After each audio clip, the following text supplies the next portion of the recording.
For decades, one of Moore and Mindy's blooper reels was kept hidden. When footage eventually came to light, it showed something no one had anticipated. It wasn't only improvised lines that Robin Williams was doing. Even the crew of the 1970s was appalled by what he was doing to her co-star. While she was trying to act, he would grab her, flash her, and even show up on stage completely nude. The director acknowledged that he witnessed it, but took no action. Knowing that Robin will do something unexpected, authors left blank spaces in their scripts. Why did America's most endearing sitcom conceal such a sinister secret? Scott, Gary Marshall's 8-year-old son, abruptly stopped watching Happy Days in May 1977. He ran around posing as R2-D2 and Key-3PO since he was so engrossed in Star Wars.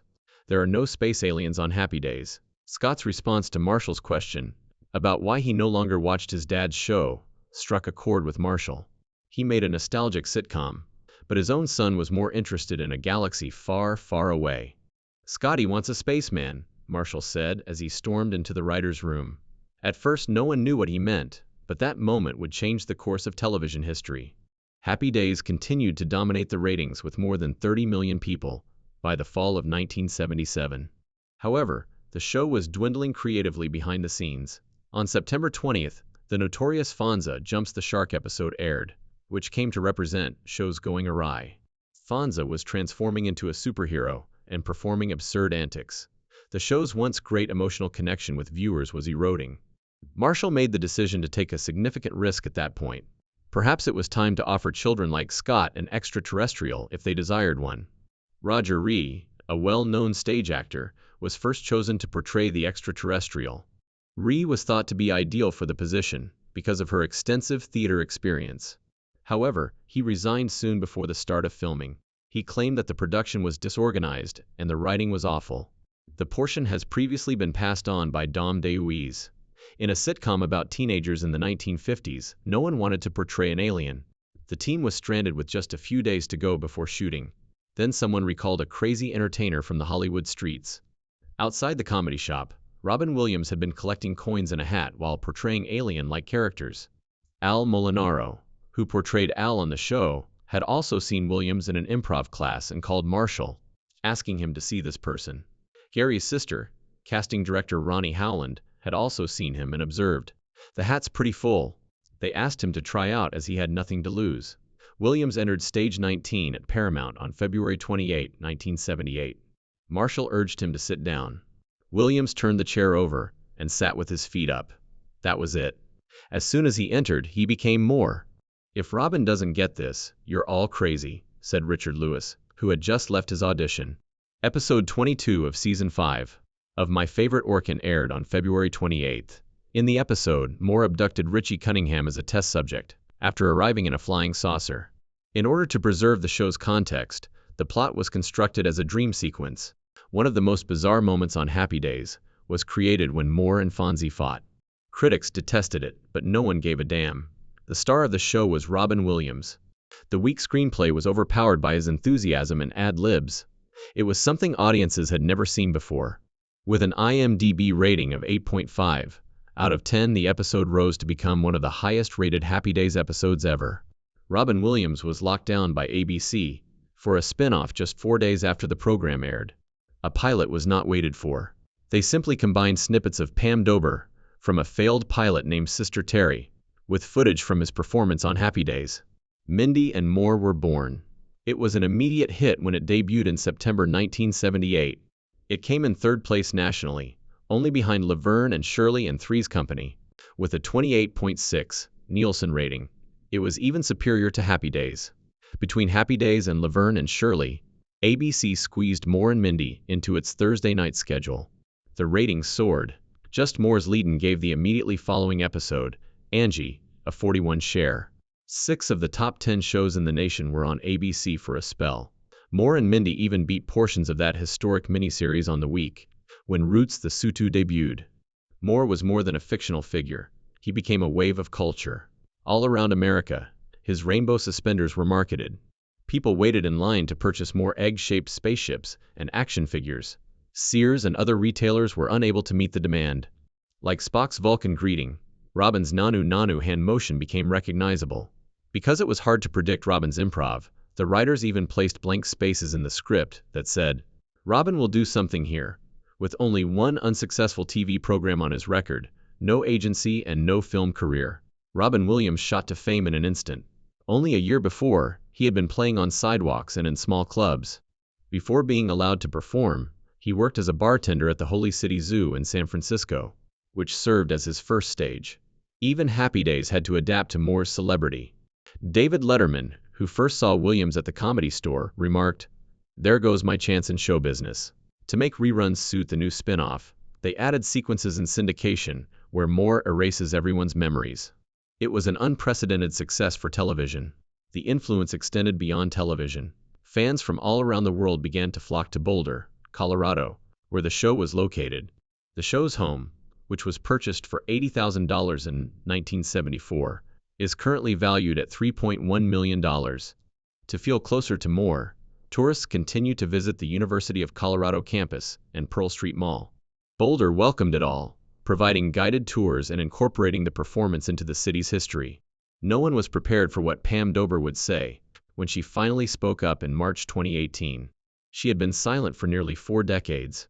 She collaborated with Robin Williams on Mork and Mindy from 1978 until 1982. Both of them became celebrities as a result of the show, but nobody outside the studio ever saw what went on behind the scenes. The things Robin did to her, according to her, were disgusting. During filming, he would hump her, grab her, and flash her. It occurred a lot, she said. Even more startling, though, was her admission that she never took offense. It was enjoyable to her. She attributed it to his charisma. He had those sparkling eyes, though, and she still added, "If you wrote it down, it sounded awful." In this manner, everything appears to be a joke. The show's producer, Gary Marshall, supported her claims. As she attempted to behave, he recalled Robin standing in front of her, naked. Once or twice wasn't the case. People stopped reacting since he did it so frequently. It was also said by director Howard Storm. As if it were standard procedure, Robin would undress during rehearsals or in between takes. Pam even acknowledged that he would simply be stupid and show up nude on set. Nobody intervened. It was simply accepted by all. It was that way. Howard Storm saw something worse one day. Mindy's grandmother was portrayed on set by an older actress. With a cane, Robin sneaked up behind her and prodded her between the buttocks. When Storm witnessed it, he did not stop him. He merely chuckled. Later, he claimed that he had expected her to scream or become irate, but she didn't. And there was silence. It became evident in that moment how commonplace everything had become. Things would get out of hand when Robin became bored. In the middle of a scene, he would grab Pam.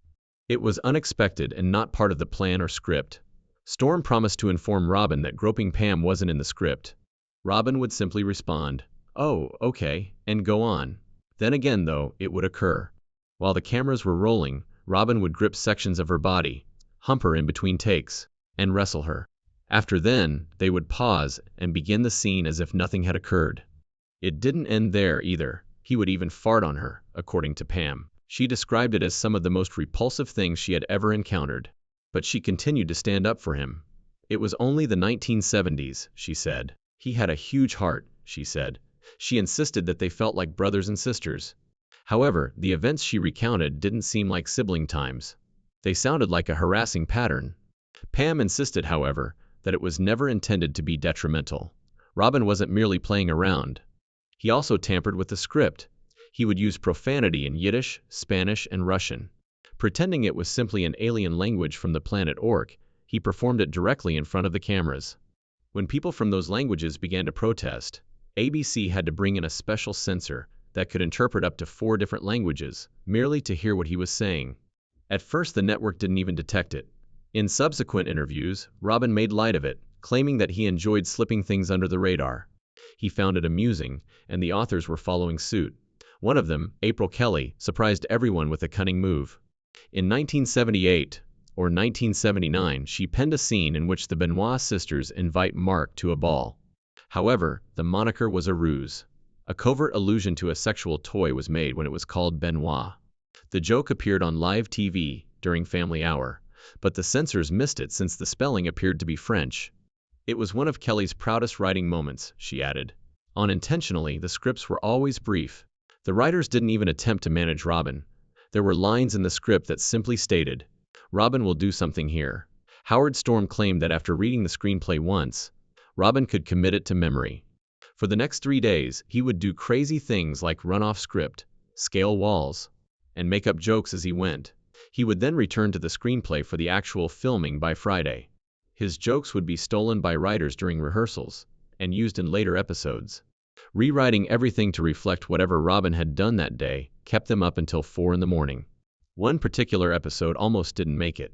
April Kelly wrote a narrative about nuclear power in late 1978 or early 1979. Shortly after it was filmed, ABC shut it down. According to them, there was no evidence that nuclear power was dangerous. Then, on March 28, 1979, the 3 Mile Island catastrophe occurred. The network appeared absurd all of a sudden. Another writer used fax machines to collect evidence and called political contacts during the course of that weekend. Just paper, no internet. They made many changes to the episode, but ABC gave in and allowed it to air. Gary Marshall brought a 4th camera to the set in order to record all of Robin's pandemonium. That was unique to that sitcom. Usually there were 3 cameras set up, but Robin kept straying from the plan, roaming around the stage, and doing things that the primary cameras were unable to capture. He was constantly followed about by that extra camera. The studio claimed it was worth the additional expense. Even if part of his magic was wild, erratic, and difficult to explain, they didn't want to miss any of it. Many people referred to Robin Williams as a genius, and he was. However, Pam Dober's 2018 revelations caused some people to view that genius in a somewhat different light. No one else could get away with the things she detailed. A man whose charisma made others chuckle rather than raise their voices. A man whose brilliance obscured events that ought never to have occurred. And for 4 years he was the center of attention on one of America's most beloved shows. Mork and Mindy became the 3rd highest viewed program in America when it debuted in September 1978, with 60 million viewers each week. It felt like lightning in a bottle because of the warmth of the supporting cast, the oddball humor, and the chemistry between Robin Williams and Pam Dober. Additionally, it aired on Thursday nights between Happy Days and Laverne and Shirley, which was the ideal time slot. However, ABC took a decision in September 1979 that all but ended the show. They moved it to Sunday evenings, where it would compete with NBC's Sunday Big Event and Archie Bunker's Place. It was a catastrophe. The program dropped from number 3 to number 27. The number of viewers fell by almost half. The magic was vanishing quickly. When ABC chose to remove Fred and Cora from the show, things became even worse. Mindy's grandma and father weren't only supporting roles, they served as the series' main source of emotion. A sort of classical nobility was added to the show by Conrad Janis's portrayal of Fred. Elizabeth Kerr's character Cora was the ideal counterpoint because of her progressive charm. ABC, however, felt that young people were not interested in seeing elderly faces on screen. Thus they were silently written out. No fuss, no formal farewell, just gone. A significant portion of the show's emotional core vanished along with them. During season 2, Fred returned for a mere 2 episodes. Cora appeared in just 8 additional episodes. The warmth of family was vanished. John Da Vinci and Remo followed. To appeal to young people, ABC brought in these deli siblings from Brooklyn. They appeared in 27 episodes during seasons 2 and 3, making them ubiquitous. However, ABC worried once more when that strategy also failed. They were just removed from the program at the beginning of season 4. No mention, no exit. The audience was left perplexed. What became of the new main characters? Nobody was aware. All the network wanted was for them to leave. It became evident that ABC had no understanding what initially made the show successful. The attempt by ABC to control Robin Williams was the worst choice. The authors of season 1 gave him free rein in the writings. That independence was the magic. The instructions literally specified things like, Robin will do something here. However, by season 2, ABC desired a conventional sitcom. They stifled Williams' enthusiasm and crammed everything into tidy little plot lines. He became disinterested. He stopped using catchphrases like Shazbot and Nanu Nanu. The glimmer that gave the performance life began to fade. The audience took notice. The figures fell. The show's essence was being extracted. By the time season 4 rolled around, each episode of the show was costing $450,000. In the early 1980s, that was a substantial budget, particularly for a program that was suddenly ranked 60th in the ratings. The network was investing much in a show that was losing viewers. They made a final attempt by casting Jonathan Winters as Moore's son, Mirth. It was shrewd. Even that outstanding combination was unable to save the show, as Orkins aged backward. 95 episodes across 4 seasons. And the final year was a financial disaster. Then something even more sinister appeared. Davisoff published a biography in 2018 called Robin, which included unsettling behind-the-scenes details. According to Pam Dober, Robin Williams frequently touched her, flashed her, and once showed up nude on filming. She attempted to sound as like it was all harmless fun when she said it. She stated it was the 1970s. It was like playing with a misbehaving puppy, she said. However, under today's standards, what she described grasping her butt and breasts and dragging her down would be deemed assault. She wasn't the only person impacted either. The entire staff and cast came to terms with the fact that this behavior was a necessary component of the play. The director, Howard Storm, acknowledged that Williams had poked the old woman, who played Cora, in the buttocks with a cane. Storm laughed rather than resisted. He claimed that although he expected her to turn around in rage, she didn't. Nobody did. They all dismissed it, as Robin being Robin. Even his mayhem was allowed for in the production notes, as though his tantrums were merely another prop. Robin will do something here, according to the scripts, and his actions weren't always humorous. The workplace became unsteady. In the middle of a line, Williams would pause the action and grope Dober. Then they would simply start over.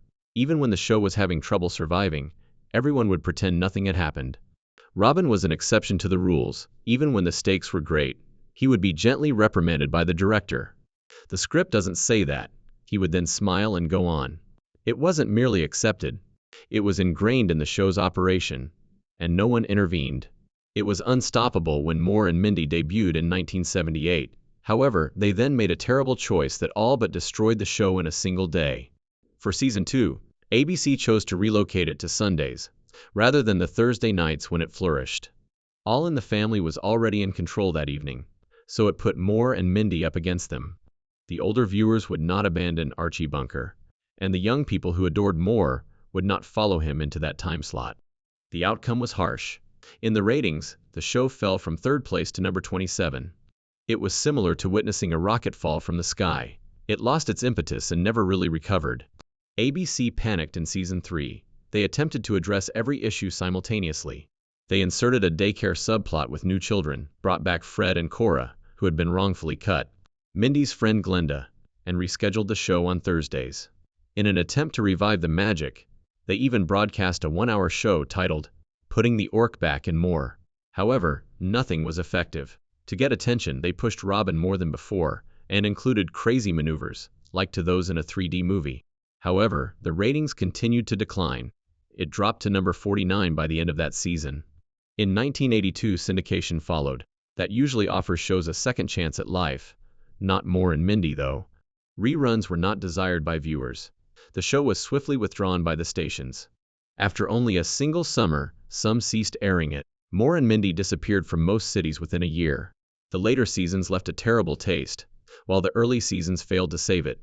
This was a surprising conclusion for a show that once drew 40 million viewers. ABC made a bold casting decision as a last-ditch bet. They cast Jonathan Winters, then 60, as Moore's infant son in 1982. Moore's child was supposed to age backwards, because he was an extraterrestrial. Robin Williams was greatly influenced by the legendary comic Winters. Though not the type that could flourish under network scripting, they did have electric chemistry. The show was desperate, though. By season 4, ratings had fallen all the way to number 60. Not even Winters could save it. ABC was still working to preserve it behind the scenes. For season 5, they came up with a daring new concept. Mork and Mindy's Excellent Adventures was the intended title. They were supposed to go back in time and encounter figures like Benjamin Franklin and Abraham Lincoln. Williams and Dober even posed for publicity pictures with historical figure-dressed actors from ABC. Mort was able to travel through time because to his magical shoes. It would be a combination of instruction and humor. Bill and Ted would achieve great success, using the same method years later. But it was too late for Mindy and Mark. The series' latter episodes were chaotic. Gotta Run, a 3-part cliffhanger, was the conclusion. Kalnick, a villain from Neptune, was pursuing Moore and Mindy. They landed in prehistoric times after escaping through a time vortex in the final scene. ABC canceled the show before it could proceed, even though it was intended to build up the upcoming season. Not until after filming was finished did they even inform the actors and crew. The planned finale was swiftly replaced by an earlier episode in which Mark updates Orson on marital life. That turned into the substitute conclusion. It was the only time Robin Williams ever directed, and he did it himself. What subsequently surfaced regarding the backstage environment, however, was even more unsettling than the show's demise. Pam Dober remained silent about what she went through from 1978 until 1982. Her remarks were startling when she did speak in 2018, 4 years after Williams' passing. She claimed that during scenes, he would frequently hump her, flash her, grab her, and grope her. At one point, knowing she had opened doors, he hid behind them naked. She claimed that while they were filming, he wrestled her down and farted on her. There were more than 1 or 2 instances. For years this trend persisted. After crazy nights of drinking and sex, director Howard Storm acknowledged that Robin would arrive looking like a disaster, but no one voiced their concerns. They all accepted it as a necessary component of his genius. Back then, everyone used the excuse that it was the 70s after all. Even Pam herself said, "I never took offense and it was so much fun." And Williams even once put a cane between the buttocks of an elderly actress who was playing Mindy's grandmother.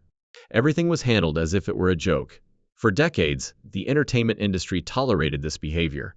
If a man was funny and talented, he was untouchable, and everything he did was brushed off as genius or harmless fun.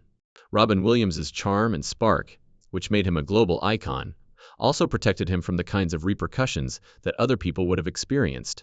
Because of this, when Pam finally shared her story in 2018, it came during the Try to Me Too era. But it didn't cause a stir, because people continued to view him as the cute alien who said, "Nanu nanu." In the end, Mork Mindy wasn't just a show that lost viewers, it was a tale of how poor choices, desperate desperation, and a culture that disregarded serious behavior behind the scenes gradually destroyed one of the biggest TV shows. Even though ABC once dreamed of sending more through time to meet the greatest minds in history, all that was left was a silent clip show, and the sound of a vortex that never got closed. It went from number 3 in the ratings to number 60 in just 4 years. And it ended on a cliffhanger that no one ever fixed.